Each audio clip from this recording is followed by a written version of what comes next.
Bonsoir à tous, très heureux de vous retrouver sur le plateau de votre magazine d'actualité à la source. Au sommaire de cette édition, nous consacrerons une large page sur le délit d'entrave à l'IVG étendu au site internet. Le projet a été débattu aujourd'hui à l'Assemblée nationale.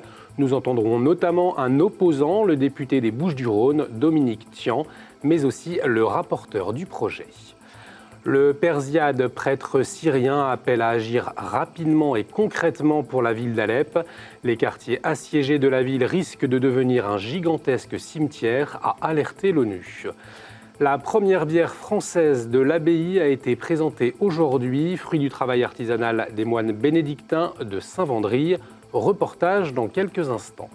Dans notre dossier, le regard de nos éditorialistes sur l'actualité du jour, le délit d'entrave numérique à l'avortement. Comment décrypte-t-il cette volonté du gouvernement? Réponse dans quelques instants avec vous, Alain Baron, secrétaire général de la rédaction de Radio Notre-Dame. Bonsoir Alain. Bonsoir. Et avec vous, Benjamin Rosier, rédacteur en chef à RCF. Bonsoir Benjamin. Bonsoir Olivier. Les députés ont donc débattu aujourd'hui sur la volonté du gouvernement de sanctionner les sites qui informent sur les conséquences d'un avortement et qui proposent des alternatives. Lundi soir, Monseigneur Pontier, président de la Conférence des évêques de France, a publié une lettre écrite à François Hollande pour dénoncer une atteinte très grave au principe de démocratie. Un point de vue similaire dans les rangs de la droite. Les prises de parole des députés de l'opposition se sont succédées, comme celle de Dominique Tian. Il est député Les Républicains des Bouches-du-Rhône. On l'écoute. D'abord, il n'y a pas de délit d'entrave. Le délit d'entrave, il est physique. Devant une maternité, il peut y avoir des délits d'entrave.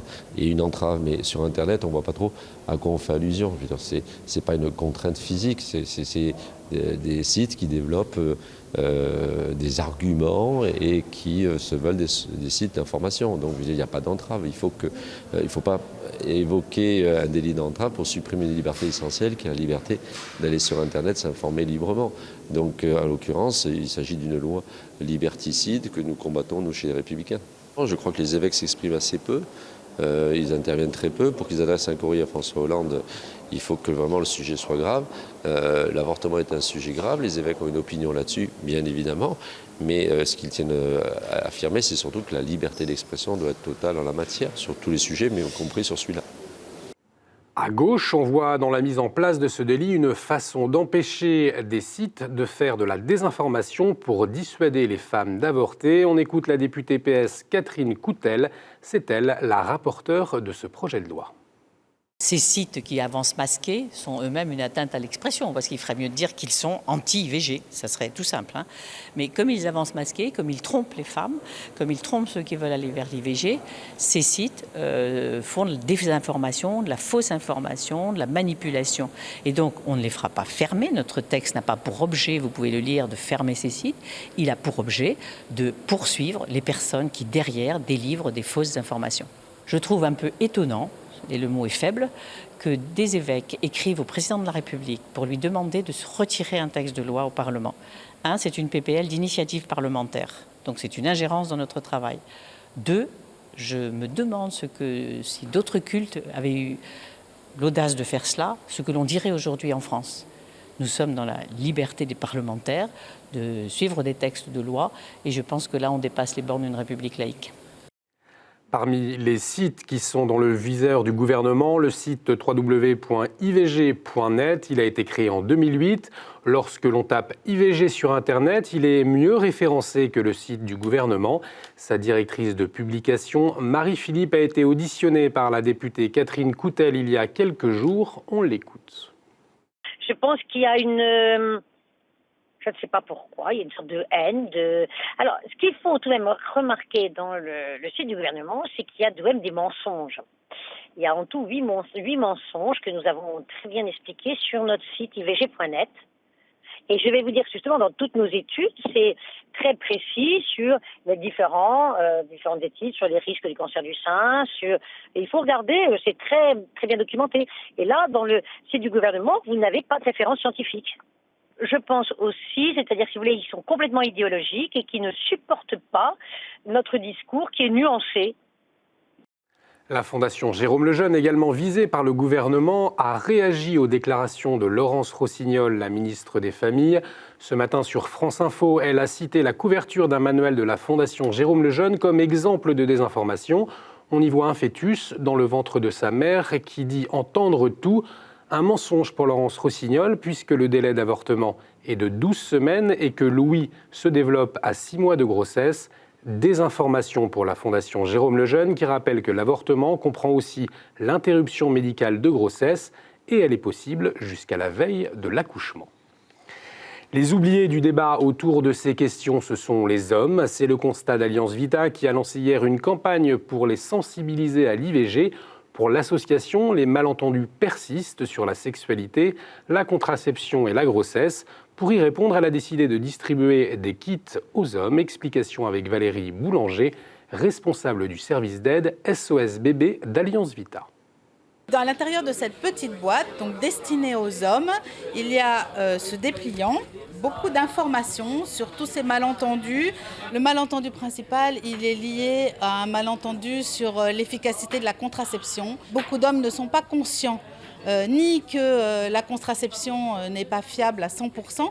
C'est important vraiment de savoir que 72% des femmes qui vivent un avortement utilisaient un moyen de contraception dit fiable au moment où elles ont découvert leur grossesse. Et ça, c'est une révélation pour les hommes qui n'en ont absolument pas conscience. Informer les hommes pour aider les femmes. Vous savez, dans un questionnement autour de l'avortement, dans une histoire d'avortement, il n'y a pas que les femmes qui sont blessées. Ce sont aussi des couples, ce sont des hommes. Et déjà, depuis hier, 500 femmes de nos équipes ont pu interroger près de 2700 hommes dans 60 villes. Et les premiers résultats nous montrent combien d'abord ces hommes étaient touchés qu'on puisse s'intéresser à leur opinion sur cette question, à leur vécu, à leurs sentiments. Et ont bien aussi révélé comment ils pouvaient aussi, eux, en souffrir et que ça n'était pas venir leur parler, les mettre au centre du débat, ça n'était pas qu'aider que les femmes. Hier, 260 élus de la région lyonnaise ont rencontré le pape, le point d'orgue de 4 jours de pèlerinage à Rome qui s'est terminé aujourd'hui. Une proposition du cardinal Barbarin à tous les élus de la région lyonnaise pour les éclairer dans leurs décisions politiques. Hier, dans la salle Clémentine au Vatican, le Saint-Père les a invités à rechercher le sens du bien commun.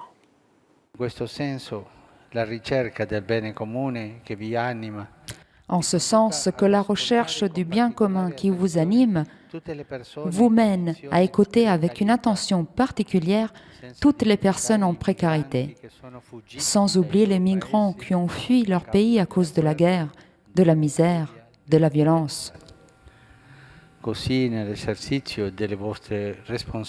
Ainsi, dans l'exercice de vos responsabilités, vous pouvez contribuer à l'édification d'une société plus juste et plus humaine, d'une société accueillante et fraternelle.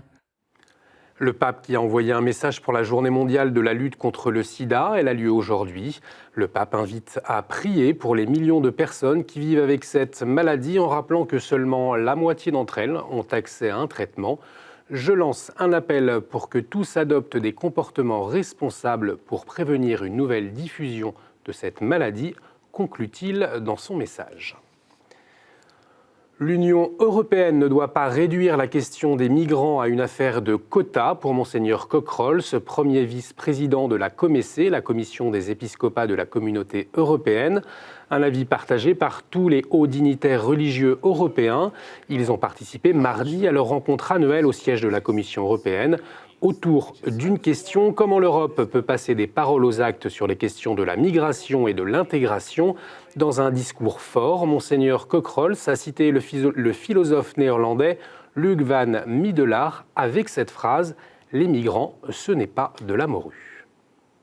Donc les migrants, c'est pas de la morue. Je reprends cette expression d'un journaliste néerlandais qui voulait rappeler que si la Commission a effectivement à s'occuper de la morue et essayer de définir des quotas de pêche et de dire qui fait quoi, où, comment, les migrants, ce sont des personnes, ce ne sont pas d'abord des chiffres, ce ne sont pas d'abord des calculs de répartition, ce sont des gens qu'il faut respecter dans leur dignité, ce sont des gens qu'il faut respecter dans leurs attentes, dans leur cheminement, dans leur souffrance inouïe. Tout ça dépasse de loin des questions de steak ou de grains ou que sais-je encore. Donc les enjeux sont drôlement plus importants que les enjeux économiques. En Syrie, la ville d'Alep va-t-elle devenir un gigantesque cimetière? C'est ce qui risque d'arriver pour l'ONU. Les quartiers est de la ville sont massivement bombardés depuis plusieurs jours. 50 000 personnes ont dû fuir. Le père Ziad Hilal est prêtre dans la ville de Homs. Il travaille pour le service jésuite des réfugiés. Pour lui, il faut une mobilisation concrète de l'Église sur la question syrienne.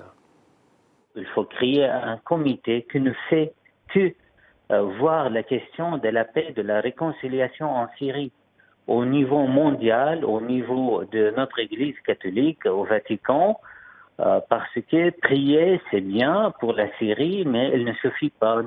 On ne peut pas continuer à regarder la situation, mais il faut agir, il faut passer à l'action. Nous sommes entrés dans la 6e année de la guerre et on est en train de perdre notre peuple de plus en plus. En tant que je suis prêtre, appartient à l'Église, moi j'ai dit à Alep aujourd'hui, il n'y en a que 30 000, 25 000 chrétiens, même moi je pense. Et si la guerre continue, il n'y aura plus personne. Vendredi au Venezuela, une aide humanitaire envoyée par la Caritas locale confisquée par les douanes pour une raison de procédure administrative. La commission Justice et Paix de l'épiscopat conteste vivement cette décision des autorités. La Caritas avait envoyé des médicaments à destination de la population. Un vrai manque dans le pays qui subit une crise économique sans précédent. Monseigneur Torres, nouvel évêque de San Fernando de Apure dans le sud-ouest du pays, était de passage à Paris. Il a témoigné au micro de Matteo Gisalberti. En estos momentos hay circunstancias especiales los cuales nos han hecho difícil la vida económica y nos encontramos con un pueblo en estos momentos muy empobrecido y en búsqueda de mejores situaciones.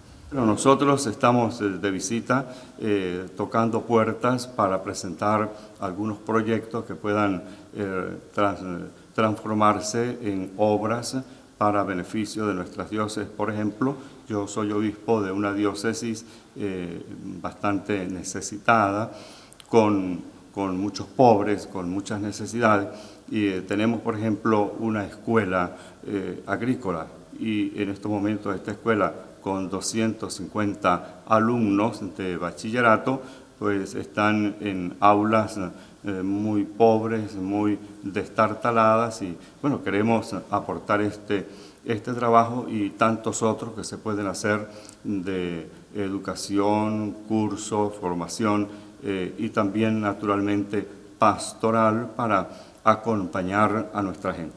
La première bière française brassée par des moines a été lancée officiellement aujourd'hui. Les moines de l'abbaye bénédictine de Saint-Vendry en Normandie ont dévoilé leur nouvelle production, une bière artisanale unique conçue de leurs mains, une activité liée à la règle de Saint-Benoît. Prix et travail, reportage avec notre journaliste Olivier François. Dans cette cuve, qui est la cuve chauffante, c'est là où on va commencer à brasser, donc eau et malt. On brasse, on extrait le sucre. Le frère Mathieu est l'un des plus jeunes bénédictins de l'abbaye de Saint-Vendry. C'est l'un des jeunes moines choisis par la communauté pour se former au brassage de la bière. Quand on est moine, on s'attend un peu à tout parce qu'on renonce à sa volonté. Donc en fait, on se dit qu'on est prêt à faire tout ce qu'on nous demande.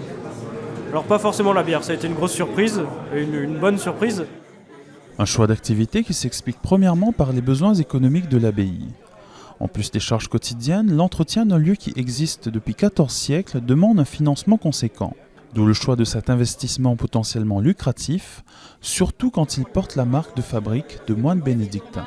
C'est une grande nouveauté effectivement de pouvoir proposer à la boutique de l'abbaye un produit fait par les moines, parce que c'est vraiment une des questions majeures que les gens posent, c'est « et vous, qu'est-ce que vous faites ?» Ils sont très très demandeurs de produits faits par la communauté. Alors ils comprennent bien que les possibilités ne sont pas toujours au rendez-vous pour produire, mais voilà, quand c'est possible, rendons grâce à Dieu parce que voilà, à la fois c'est vraiment partager un travail de communauté, partager vraiment une œuvre, un projet de toute la communauté. Et donc les gens sont vraiment très très heureux de voir ça. Pourtant, la question économique n'est pas la plus importante. Le frère Jean-Charles Naud, chef abbé de Saint-Vendry, y voit surtout l'opportunité d'attirer dans l'abbaye des personnes qui n'y seraient jamais venues auparavant. Nous avons touché par la bière, j'allais dire, le pape François dirait des périphéries, en fait, des personnes qui sont très loin de l'Église, très loin de la vie monastique, et qui sont touchées par le produit lui-même, qui sont touchées par le fait que des moines fassent de la bière. Nous espérons aussi qu'à travers ce produit, eh bien, nous puissions aussi permettre à des personnes de découvrir le Seigneur. Avec une production de plus de 4000 bouteilles par semaine, les 31 moines de Saint-Vendry sont les seuls religieux en France à produire de la bière. Une façon pour cette communauté d'origine contemplative de garder un pied dans le monde d'aujourd'hui. À consommer avec modération, bien entendu. Ce jeudi est aussi marqué par les 100 ans de la mort du bienheureux Charles de Foucauld. Il est décédé le 1er décembre 1916 à Tamanrasset, en Algérie. Pendant cette année 2016, les membres de sa famille spirituelle ont organisé des événements pour découvrir ou redécouvrir sa figure. Cette semaine, KTO propose un documentaire sur la vie de Charles de Foucauld. Retrouvez aussi sur notre site internet l'émission Église du Monde sur l'Algérie et l'héritage spirituel laissé par Charles de Foucauld dans le pays. Le célèbre réalisateur américain Martin Scorsese a été reçu hier par le pape. Son prochain film Silence sort en février prochain. Il traite de l'évangélisation au Japon avec 2 prêtres jésuites. Le Saint-Père a confié au réalisateur avoir lu le livre qui a inspiré son film. Retour sur la rencontre entre les 2 hommes. On peut lire dans le communiqué du bureau de presse du Saint-Siège que la rencontre a été très cordiale et qu'elle a duré une quinzaine de minutes. Le pape a raconté au présent avoir lu Silenzio, le livre qui a inspiré le dernier film du réalisateur, et il a donc parlé du travail des jésuites au Japon et du musée des 26 martyrs. Martin Scorsese a donc donné au pape 2 tableaux liés au thème des chrétiens cachés. L'un des 2 représente une image de la Vierge, alors que le pape a offert aux invités des rosaires. Et on poursuit avec la chronique du père Armogat. Et cette semaine, il fait un constat. Jésus revient.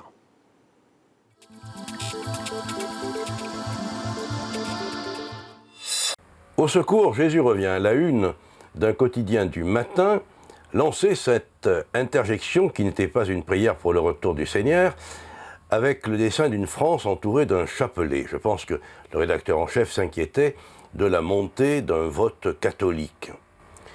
Une grande maison, distributeur de chaussures, le 30 novembre, propose de fêter son saint patron par une promotion publicitaire.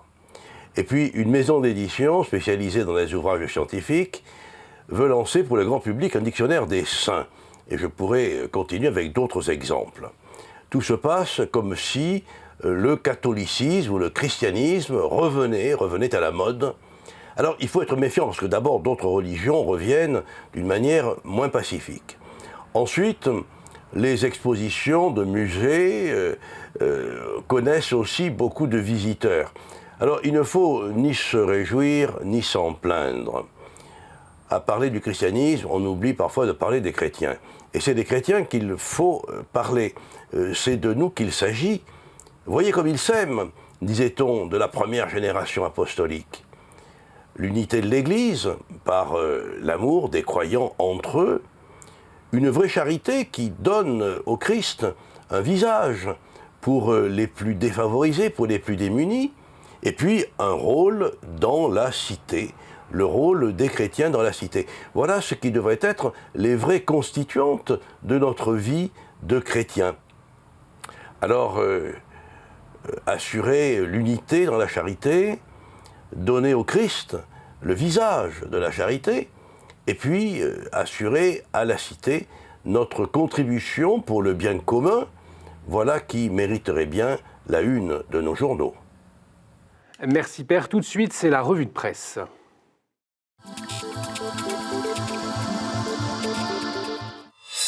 François Fillon en une de Pèlerin avec une question. Les catholiques ont-ils fait l'élection? Décryptage avec les journalistes Agnès Charton et Alice Ledréau. Le dossier de l'hebdomadaire est consacré aux musulmans citoyens français. 4 d'entre eux témoignent de leur foi et de leur engagement dans la vie de la cité. François Fillon, également en une de France catholique. Dans une interview, Tuc Duhalderville, délégué général d'Alliance Vita, y voit plutôt une défaite de l'anticatholicisme qu'une victoire des catholiques. À noter également un dossier sur le dialogue judéo-catholique, portrait avec le père Louis-Marie Coudray, directeur du service national pour les relations avec le judaïsme.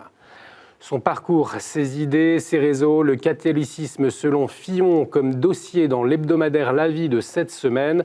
Dans son éditorial, Jean-Pierre Denis revient sur les débats de l'entre-deux-tours de la primaire. Et maintenant, laissons le pape tranquille, écrit le directeur de la rédaction de La Vie en concluant « Faudra-t-il mêler Dieu à l'argumentaire ou même le pape parce qu'il est populaire ? Le moins possible, un principe de précaution spirituelle s'impose. Évitons de mélanger tous les François. » Portrait d'une église laboratoire dans Famille chrétienne, celle de la ville de Lyon. Engagement missionnaire, catholicisme social, créativité, la capitale des Gaules est toujours à l'avant-garde. En route vers Noël également pour Réforme, l'hebdomadaire protestant propose des pistes de réflexion pour redonner tout son sens à la naissance du Fils de Dieu. Un reportage à Cuba également avec la journaliste Claire Bernot. La mort de Fidel Castro provoque des réactions très contrastées chez les chrétiens. Certains lui rendent hommage, d'autres préfèrent se taire. Et puis à noter également cette semaine la nouvelle formule de Prions en Église à découvrir dès aujourd'hui avec un objectif, renforcer l'accompagnement des lecteurs dans leurs prières personnelles. Voilà pour votre revue de presse. Tout de suite, retrouvons nos éditorialistes.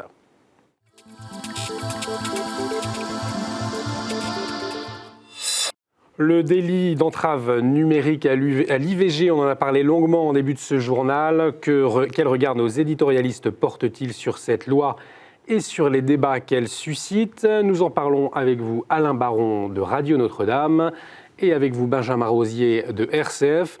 Pour commencer, un petit retour sur la lettre de Monseigneur Pontier au président de la République.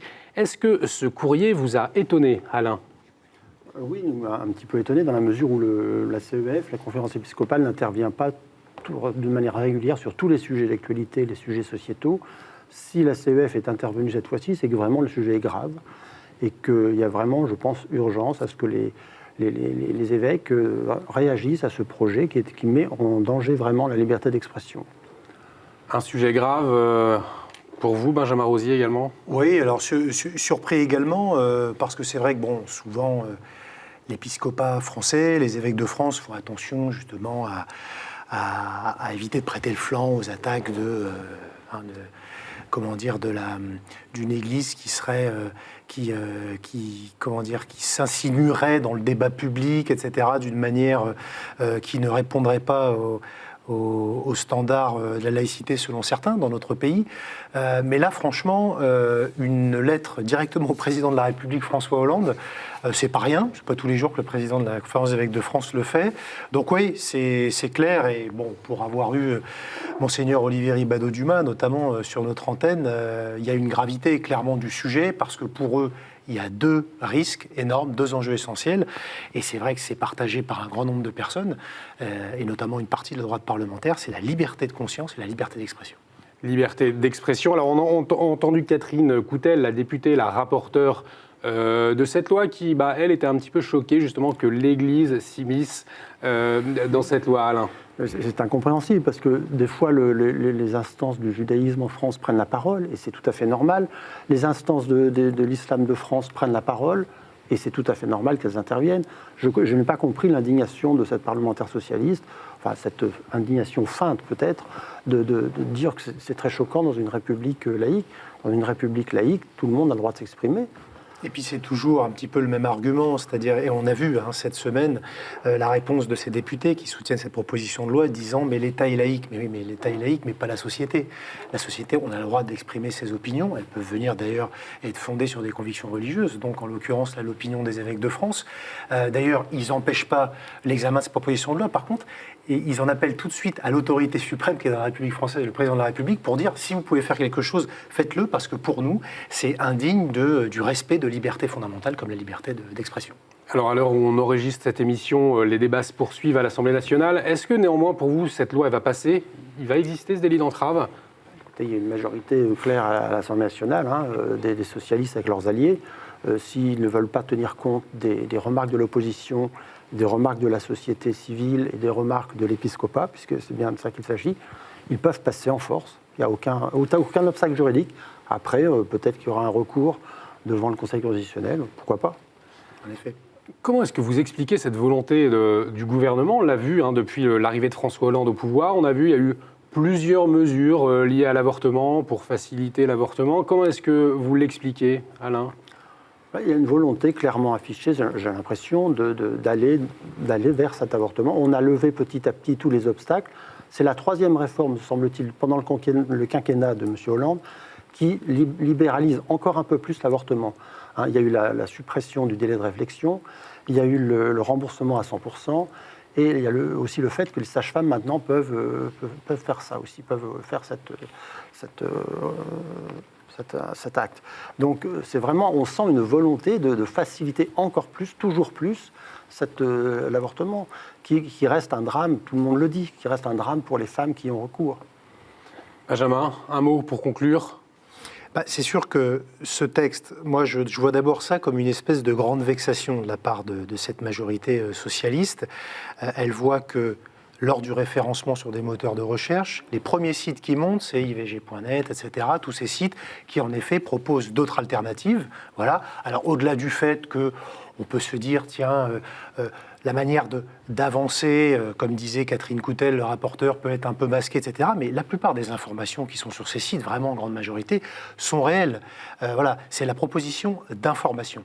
Donc en effet, ce serait un précédent et une dérive très importante qui pourrait venir contrevenir, encore une fois, cette liberté fondamentale qu'est la liberté d'expression. Il nous reste quelques secondes. Vous vouliez dire un dernier mot, Alain? Oui, c'est on parle d'entrave. C'est comme si l'avortement était en danger. Or, malheureusement, il n'est pas en danger du tout. Il y a 220 000 avortements chaque année. Ce chiffre est stable depuis des décennies. 220 000 avortements, c'est la population de l'île à peu près. Il n'y a pas de danger sur l'avortement. Pourquoi cette précipitation, cette volonté de passer en force? C'est vraiment très choquant.